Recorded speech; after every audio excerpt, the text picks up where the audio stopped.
Recent gun violence in Schenectady is on the minds of leaders in that city tonight. Within the next hour, an anti-violence forum will begin. And just a couple of hours ago, an anti-violence family fun day wrapped up. Tori Wells was there. Tori, how did it go?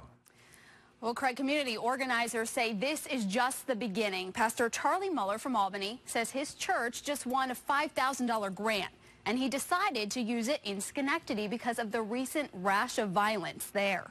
He said today was about building relationships. Then he wants to focus on getting guns off the street. Schenectady shootings in June, July, and August left 2 young men dead, others injured. You can't walk the streets. It's the worst thing out here. April Wilson says the violence makes her nervous.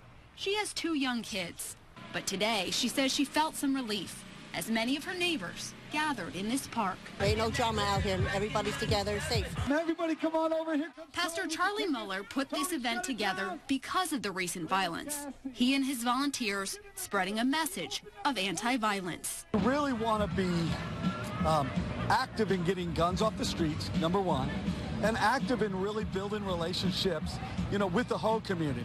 He told me that starts with events like this, so people get to know his group and trust them. Then he hopes to hold gun buyback events similar to what he's done in Albany.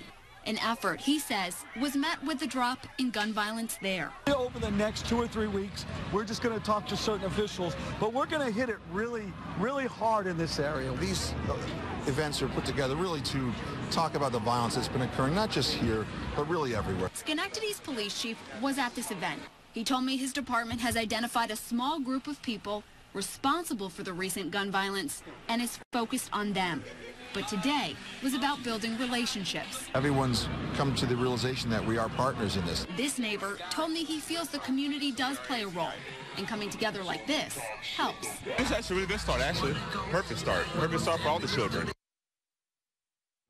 And in just about an hour, there's going to be an anti-violence forum that's going to run from 7 until 9. It's going to focus on solutions, and that's going to be at the Refreshing Spring Community Church. The police chief told me he's going to be there as well. That's interesting. I covered a similar event Thursday, and the thing that struck me was the people trying to get the message out felt the need to get across to people that when young kids kill each other with a gun, that isn't normal. There seems to be a sense among some people that that's just the way things are sometimes. And we have seen the violence not just in Schenectady, in Troy and Albany as well. And today, that's right. It's everywhere. Pastor Charlie said he really wanted to build relationships with the younger children. He was handing out backpacks. He had their principal there, focusing on school, focusing on we care about you. And this is a healthy gathering. That's one way to reach out. Let's hope it works. Absolutely. Thanks, Tori. We'll see you later.